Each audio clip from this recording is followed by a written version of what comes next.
দর্শক, আজ ৬০ গম্বুজ মসজিদের নির্মাণ ও নির্মাণের ইতিহাস তুলে ধরার চেষ্টা করব। হযরত পীর খানজাহান আলী রহমাতুল্লাহের কীর্তিকলাপের সর্ববৃহৎ নিদর্শন হলো এই ৬০ গম্বুজ মসজিদ, যা খলিফাতাবাদ রাজ্যের দরবার হিসেবে ব্যবহৃত হতো। মসজিদটি আনুমানিক ১৪৪৪ খ্রিস্টাব্দে নির্মিত হয়। চুন, সুরকি, পোড়ামাটি ও পাথরের সাহায্যে মসজিদটি নির্মিত। নির্মাণে রয়েছে অনন্য কৌশল। এই অসাধারণ নির্মাণ কৌশলের মধ্যে অন্যতম মিম্বর থেকে সরাসরি রাস্তা পর্যন্ত সবকিছু দেখা। রাজমহল, গৌড় ও চট্টগ্রাম থেকে পাথর এনে মসজিদটি নির্মিত হয়।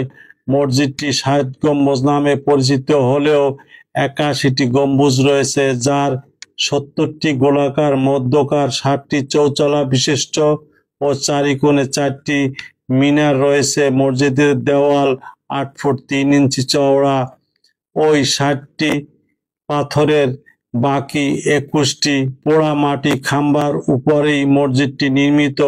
তবে ওই ২১টির মধ্যে মসজিদের মধ্যকার ৬০টি খাম্বার উপর মসজিদটি নির্মিত হয় ৬০ গম্বুজ মসজিদ বলে জনশ্রুতি রয়েছে। মসজিদের উত্তর, দক্ষিণ, পূর্ব দিকে মোট ২১টি প্রবেশদ্বার রয়েছে। চারিদিকে ৪টি উচ্চ মিনার। মসজিদের উত্তর, পূর্ব ও দক্ষিণ পূর্ব দিকের মিনারের মধ্যে ২টি ঘুরানো সিঁড়ি রয়েছে।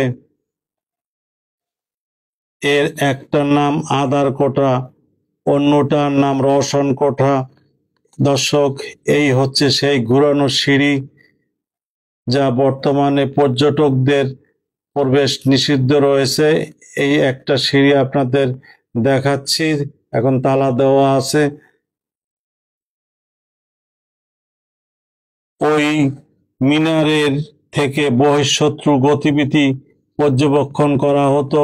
ওই মিনারগুলি তুগলক স্থাপত্যের জ্বলন্ত নিদর্শন। বহুকাল তত্ত্বাবধান না করায় ১৮৭১ সালের দিকে মসজিদটির ছাদ, গম্বুজ কমপ্লেক্স আগাছা দ্বারা জঙ্গলে পরিণত ছিল। ব্রিটিশ আমলে ১৯০৪ সালে প্রাচীন কীর্তিরাজি রক্ষা আইনের ফলে মসজিদটি ব্রিটিশ সরকারের তত্ত্বাবধানে আসায় জঙ্গল পরিষ্কার ও মসজিদ সংস্কার করে ব্যবহারের উপযোগী করা হয়। বর্তমানে সরকারের প্রত্নতত্ত্ব অধিদপ্তরের সার্বিক তত্ত্বাবধানে থাকায় সুন্দর ও মনোমুগ্ধকর পরিবেশ বিরাজমান। প্রতিদিন বহু দেশি বিদেশি পর্যটকের আগমন ঘটে।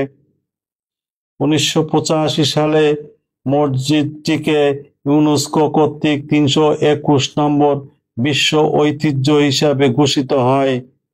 এইটা বাগেরহাটের গৌরবময় ইতিহাসের সাক্ষী এই ৬০ গম্বুজ মসজিদ। সকলকে ধন্যবাদ।